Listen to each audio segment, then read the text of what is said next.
Cette image sur site, fournie par Christophe Assali du Myrtillocactus géométrisant, nous montre que cette espèce peut prendre des dimensions très importantes. Ce pied, à l'image, doit dépasser la tonne, et c'est cette espèce qui sert à certains professionnels pour la multiplication par greffage des cactacées plus ou moins rares. Et pour en connaître les avantages et les inconvénients de cette espèce comme porte-greffe, j'ai prélevé de très grandes boutures pour expérience de greffage, même si ces dimensions sont déproportionnées. Ces boutures très grandes de 30 cm de hauteur et de 4 à 5 cm de diamètre. Je les ai laissées sécher pour qu'elles se cicatrisent aussi longtemps qu'il a fallu, suivant la saison, suivant le temps qu'il fait. Et quand les racines sont apparues, je les ai repiquées dans des pots individuels.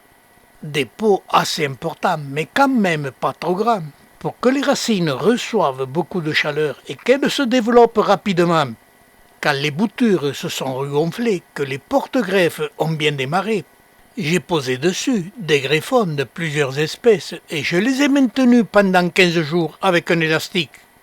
Quand les greffons étaient bien soudés et que leur végétation redémarrait, j'ai de nouveau sectionné le sommet du greffon et la partie sectionnée, je l'ai regreffée sur un autre porte-greffe.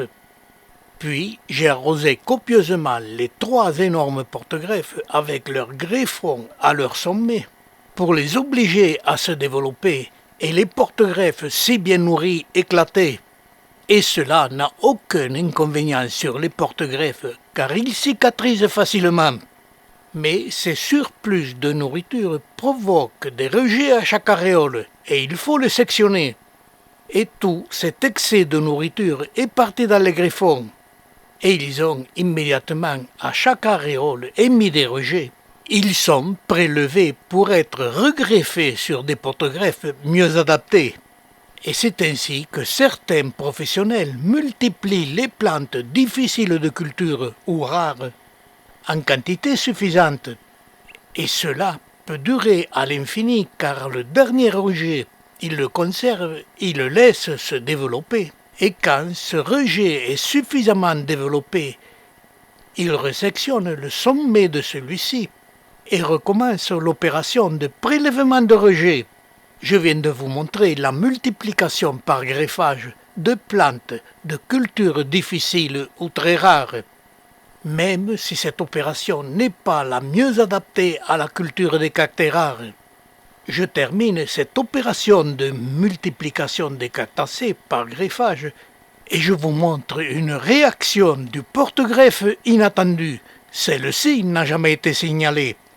Pendant que les greffons se développaient, je supprimais tous les rejets qui apparaissaient sur le porte-greffe, même ceux qui apparaissaient sur leur base, et que je ne voulais pas multiplier les plantes.